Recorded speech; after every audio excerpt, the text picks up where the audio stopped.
ബഹുമാനപ്പെട്ട സിസ്റ്റേഴ്സ്, എനിക്ക് ഏറ്റവും പ്രിയപ്പെട്ട പുല്ലുവിള ഇടവകാംഗങ്ങളായ സഹോദരി സഹോദരന്മാരെ, പ്രിയ യുവജനങ്ങളെ, ഏറ്റവും പ്രിയ കുഞ്ഞുമക്കളെ, വിശുദ്ധ യോഹന്നാൻ്റെ സുവിശേഷമാണല്ലോ നാം ഇന്ന് വായിച്ചു കേൾക്കാൻ പോകുന്നത്. ഇന്ന് പെസഹ വ്യാഴമാണ്. തിരുവത്താഴ് ദിവ്യബലിയിൽ സംബന്ധിക്കാനാണ് നാം എല്ലാം ഇവിടെ എത്തിയിട്ടുള്ളത്.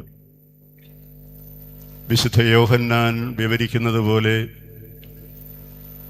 സമയം ആഗതമായപ്പോൾ യേശു തൻ്റെ ശിഷ്യന്മാരോടൊപ്പം പെസഹ ആചരിക്കുന്നതിന് വേണ്ടി സഹയൻ ഊട്ടുശാലയിൽ എത്തുന്നു. ഭക്ഷണം കഴിച്ചുകൊണ്ടിരിക്കെ അവിടുന്ന് ഒരു മേലങ്കി എടുത്ത് അരയിൽ ചുറ്റി പാത്രത്തിലൊരു വെള്ളവുമെടുത്ത് തൻ്റെ ശിഷ്യന്മാരുടെ പാദങ്ങൾ കഴുകി ചുംബിക്കുന്നു. എന്നിട്ട് അവരോട് പറയുകയാണ്, നിങ്ങൾ എന്നെ നാഥനും ഗുരുവുമെന്ന് വിളിക്കുന്നു, അത് ശരി തന്നെയാണ്. നിങ്ങളുടെ നാഥനും ഗുരുവുമായ ഞാൻ നിങ്ങളുടെ പാദങ്ങൾ കഴുകിയെങ്കിൽ നിങ്ങളും പരസ്പരം പാദങ്ങൾ കഴുകുവിൻ.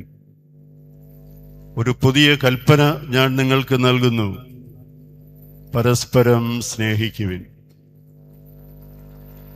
യഹൂദരുടെ ആചാരമനുസരിച്ചുള്ള പെസഹ വിരുന്നിന് ശിഷ്യന്മാരോടൊപ്പം നമ്മുടെ കർത്താവ് ആഗതനായി അന്ത്യത്താഴ് സമയത്ത് ആദ്യം ചെയ്തത് ഈ മഹാമാതൃകയാണ് നമുക്ക് നൽകിയത്.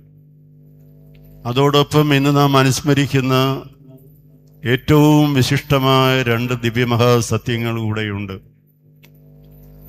വിശുദ്ധ മത്തായിയും വിശുദ്ധ മാർക്കോസും വിശുദ്ധ ലൂക്കായും എല്ലാം വിശദമായി രേഖപ്പെടുത്തുന്നത് അത്താഴം കഴിച്ചുകൊണ്ടിരിക്കവേ അവിടുന്ന് അപ്പമെടുത്ത് വാഴ്ത്തി മുറിച്ച് ശിഷ്യന്മാർ കൊടുത്തുകൊണ്ട് പറഞ്ഞു, വാങ്ങി ഭക്ഷിക്കുവിൻ, ഇത് എൻ്റെ ശരീരമാകുന്നു.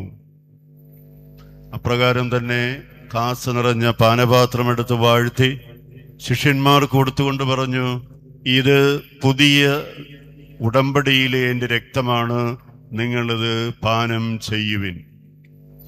എൻ്റെ പ്രിയ സഹോദരി, ദീർഘമായ ഒരു വചനപ്രഘോഷണമല്ല ആമുഖത്തിൽ നാം പ്രതീക്ഷിക്കുന്നത്. നമ്മുടെ ബഹുമാനപ്പെട്ട വികാരി അച്ഛൻ ഇവയെല്ലാം